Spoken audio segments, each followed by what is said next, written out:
kalau kita tarik, ini kan memang seperti yang sudah Anda jelaskan tadi, banyak begitu ya solusi yang sudah dipersiapkan. Kalau bisa diserangnya dari berbagai sisi begitu, karena memang penyebab dari buruknya udara di Jakarta ini juga dari berbagai hal begitu. Tapi kita tarik salah satunya adalah dengan penggunaan transportasi umum. Salah satunya adalah untuk mengurangi penggunaan bus yang menggunakan bensin konvensional. Pada saat ini sudah ada perusahaan seperti Vector yang siap begitu menyediakan bus-bus listrik yang pastinya jauh lebih ramah lingkungan. Kira-kira kalau dari pemerintah melihat hal ini, apakah memang akan menjadi hal yang efektif, akan berkontribusi cukup besar begitu apabila bus-bus yang ada di DKI Jakarta ini diubah menjadi bus listrik? Ya, tentunya seperti itu ya. Jadi satu hal yang memang kita lihat dengan cukup dekat ya adalah tentunya penggunaan transportasi publik. Nah, saat ini kita banyak sekali diskusi dengan dalam hal ini Transjakarta ya. Transjakarta soalnya kalau yang lain kayak MRT, KRL itu udah pakai listrik sebenarnya. Jadi yang rail base itu udah pakai listrik. Kalau untuk Transjakarta terutama yang masih banyak menggunakan BBM fosil, yang terutama diesel ya, solar. Solar ini termasuk kotor nih biasanya kan. Nah, mereka pertama kita harus lihat dulu rutenya udah oke belum sih? Ya. Jumlahnya udah oke belum? Nah ini kita lagi lihat mana aja titik-titik yang harus dibuka. Lokasi-lokasi supaya bukan hanya, sebenarnya isunya gini kan, di DKI coveragenya public transport itu lumayan bagus. Betul. Cuman masalahnya yang masuk ke Jakarta bukan hanya orang DKI Jakarta, tetapi dari Greater Jakarta Raya, Jabodetabek. Nah kita harus mastiin dari Jabodetabek ini titik-titiknya semua bisa terjangkau lah ya. Jadi kita udah ada big data dari perusahaan telco, kita lihat orang tuh move-nya di mana sih? Betul. Dari itu ke titik mana. Itu akan kita bikin route planning-nya. Yang kedua, tentunya busnya gitu ya. Bis-bisnya ini kalau bisa diganti dengan yang rendah emisi, nah ini bis listrik. Tentunya ini nggak bisa langsung ganti ya. Kalau nggak salah Transjakarta itu punya 4.000 sampai 5.000 dan sedikit kurang dari 5.000 bis. Nggak mungkin kita langsung ganti semua. Jadi kita mengikuti procurement policy-nya mereka. Nah, tahun ini Transjakarta mau beli 200 bis baru kalau nggak salah. Betul. Dan mereka komit EV semua.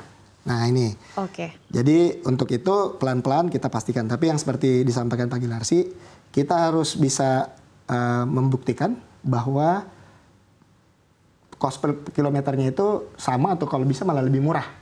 Dan ini yang saat ini teman-teman di Transjakarta juga sudah cukup pede, makanya dia berani ini 200 bis ini semuanya dipastikan harus menggunakan kendaraan listrik 200 bus baru ini. Nah mungkin boleh dipertegas oleh Pak Gil, dijelaskan lagi Pak, kenapa akhirnya untuk meyakinkan masyarakat bahwa memang keberadaan bus listrik ini tidak hanya soal lingkungan. Betul memang soal lingkungan, tapi juga soal ekonomis begitu, lebih efisien secara cost. Seperti apa gambaran Anda? Tambahin satu lagi, soal kesehatan juga. Soal kesehatan. Karena 1 liter solar itu bisa kurang lebih ya 2,5 kilometer untuk bis. Dan per 1 kilometer itu paling tidak membakar 1 kilo CO2, menghasilkan itu di luar saya bicara mengenai sulfur konten ya, karena sulfur konten itu lebih jahat lagi itu. Kalau bercampur dengan bereaksi dengan air, itu jadi hujan asam juga untuk Jakarta. Ini sesuatu yang saya pikir memang harus diadres. Tailpipe itu disasternya banyak, dan terutama soalnya isu kesehatan publik nih. Kalau kita lihat ya, penyakit yang muncul di BPJS nomor 3 itu ispa. Nah ini sesuatu yang kadang-kadang terlupakan oleh kita. Jadi bukan hanya sekedar keekonomiannya. Kalau keekonomiannya itu memang bis kita kan baru jalan hampir 3 tahun ini ya, 28-an bulan lah. Kita dari yang 28 bulan sudah bisa membuktikan bahwa operational cost-nya kendaraan listrik itu jauh lebih murah daripada combustion. Jadi kalau kita ekstrapolasikan sampai 10 tahun, pasti lebih murah daripada mengoperasikan combustion. Nah, cuman ini kan narasi yang ya itu kan masih hypothetical Pak, karena belum ada yang terbukti sampai 10 tahun, ya kan baru mulai gitu kan. We have to start somewhere gitu kan. Nah ini yang sedang terjadi. Tapi narasi-narasi bahwa tidak hanya persoalan environment, tidak persoalan kesehatan, tapi secara ekonomi pun sangat membantu tuh. Nah saya pikir tinggal kita lihat saja, kayak Maya Sari Bakti misalnya yang sudah mengoperasikan bis kita 28 bulan itu, undang aja mereka, interview tuh, bener nggak sih operating cost kalian lebih murah gitu. Betul. Langsung kan, langsung dari pelakunya gitu. Ya, saya setuju sih memang proses atau transisi dan tidak hanya untuk kendaraan umum saja, tapi keseluruhan menuju ke mobil listrik ini memang butuh waktu.